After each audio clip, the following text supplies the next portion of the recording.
திரு G K. Nagaraj, AIADMK BJP கூட்டணி உருவானா அது பலமான கூட்டணி அப்படின்ற அடிப்படையில் திமுக அச்சப்படுதுன்னு நீங்க பேசுனீங்க.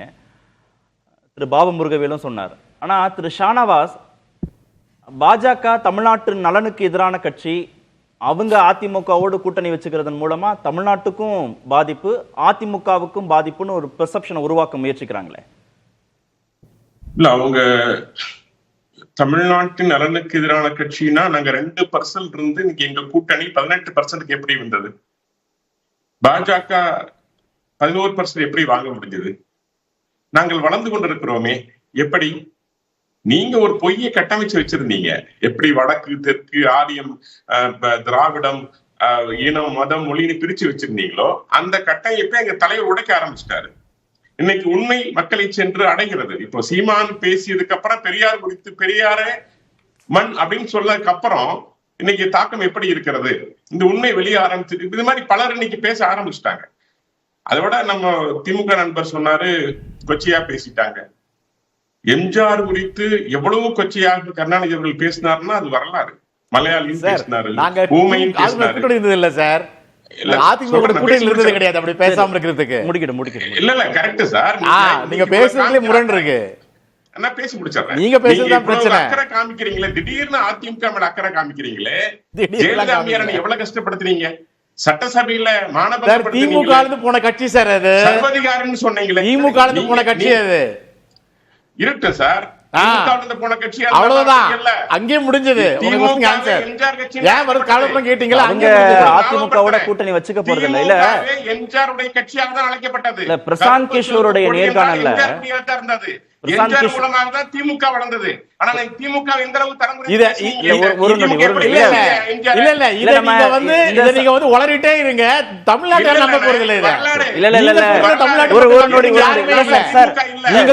தமிழ்நாட்டுல நம்புறதுக்கு இங்க யாருமே இல்ல சார். பேசுங்க சார். ஒரே ஒரு நொடி இல்ல. பிரசாந்த் கிஷோருடைய நேர்காணல்ல அதிமுக பாஜக கூட்டணி இல்ல பாஜக யாரோட கூட்டணி போனாலும் பாஜகவுக்கு லாபம், அந்த கட்சியோட கூட்டணி வச்சுக்கிற கட்சிகளுக்கு லாபம் இல்லைன்னு அவர் சொன்னார். சார் காரணம் சார் என்ன காரணம் தெரியுங்களா?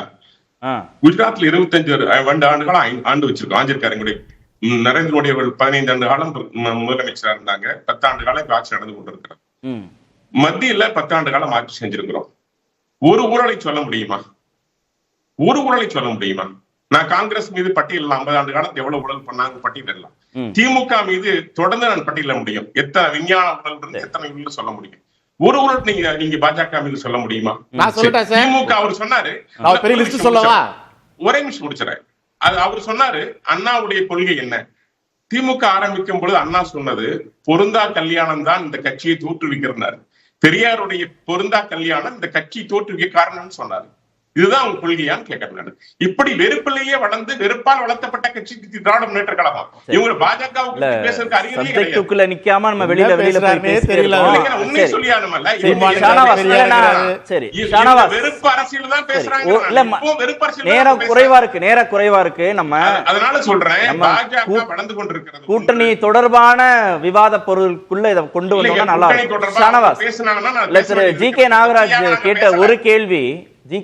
கேட்ட ஒரு கேள்வி, பாஜக தமிழ்நாட்டு நலனுக்கு எதிரான கட்சினா எப்படி நாடாளுமன்றத்தில் 18% கூட்டணியா வாங்கணும், 11% பாஜகவா நாங்க வாங்கியிருக்கோம், இப்ப மக்கள் ஏற்றுக்கொண்டிருக்கிறார்களேன்னு.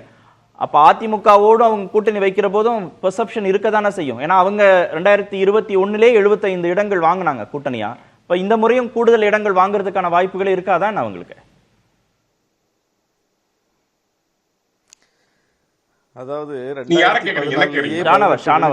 எட்டிய கூட்டணி, அந்த கூட்டணி 2014 மோடி பிரதமர் வேட்பாளராக முன்னிறுத்தப்பட்ட அந்த தேர்தலிலேயே மோடி இங்கே குஜராத் மாடலை போல் இங்கேயும் ஒரு மிகப்பெரிய நாடுதழுவிய அளவில் ஒரு மாடலை கொண்டு வருவார் அப்படின்னு சொல்லி ஒரு பெர்செப்ஷனை கிரியேட் பண்ணி ஒரு மிகப்பெரிய ஊடக பரப்புரையின் மூலம் ஒரு ஹைப்பின் மூலம் ஒரு கூட்டணியை கட்டினாங்க. அந்த கூட்டணி 18 விழுக்காடு வாக்குகளை தமிழ்நாட்டில் வாங்கியது. அதுல 6 விழுக்காடு வாக்குள்ள பாமகவும் அடக்கம், தேமுதிகவும் அடக்கம், மதிமுகவும் அடக்கம். அன்னைக்கு அந்த கட்சிகள்லாம் வலுவான நிலையில் இருந்த கட்சிகள். தேமுதிக அப்ப வலுவான நிலையில் இருந்த கட்சி. அப்போ அப்படிப்பட்ட ஒரு கூட்டணியை கட்டி தான் அவங்க 18 விழுக்காடு வாக்கு வாங்கினாங்க. பாஜக அதிமுக இந்த இல்ல முறை சார். அதே கூட்டணி அதே விழுக்காடு வாக்குகளை வாங்கி இருக்கிறார்கள். அதிமுக மோடியால் ஏடியான்னு தனிச்சு நின்னாங்க 2014. 10 ஆண்டுகளுக்கு முன்னால்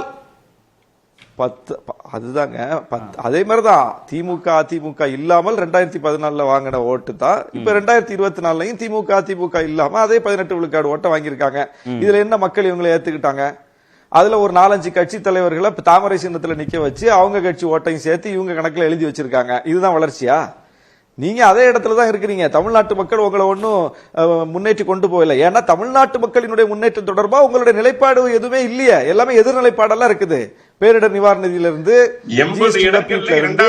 ஒவ்வொன்றையும் புதிய மும்மொழி கொள்கையை கொண்டு வந்து திணிக்கிறதுல இருந்து எல்லாமே நீங்க வந்து தமிழ்நாட்டுக்கு எதிராக இருக்கிறீங்க. இன்னைக்கு நிதியமைச்சர் பட்டியல் போட்டு ஒப்பிட்டு சொல்லியிருக்கிறார். புரட்டு சொல்லல, பொய் சொல்லல, அவதூறு சொல்லல, ஒப்பிட்டு இன்னைக்கு சட்டமன்றத்துல பொய் புரட்டெல்லாம் சொல்ல முடியாது. அதெல்லாம் குறிப்புகள்ல ஏறுறது, வரலாற்றுல படிச்சு தெரிஞ்சுக்கக்கூடிய ஒரு விஷயங்கள் அதெல்லாம். அப்ப அதுல வந்து பொய் சொன்னா அவங்க மாட்டிக்குவாங்க. அப்ப அவர் ஒப்பிட்டு ஒன்றிய பட்ஜெட்ல என்ன நடந்திருக்கு, தமிழ்நாடு பட்ஜெட்ல என்ன நடந்திருக்கு, ஒன்றிய அரசு இதுல நமக்கு என்ன செஞ்சிருக்கு, தமிழ்நாடு அரசு என்ன செஞ்சிருக்கு ஒப்பிட்டு சொல்லியிருக்கிறார். அந்த அளவுக்கு உங்களுடைய நிலை இருக்கிறது. அப்ப தமிழ்நாட்டு மக்கள் எந்த அடிப்படையில் உங்களை ஏற்பாங்க? தமிழ்நாட்டில் உள்ள பாஜக தவிர்த்த அத்தனை கட்சிகளும் அதான் நிலைப்பாடுங்க. இல்ல, நம்ம அத பாபு முருகவேல்ட்ட தான் பேசணும், அத பாபு முருகவேல்ட்ட தான் கேட்கணும்.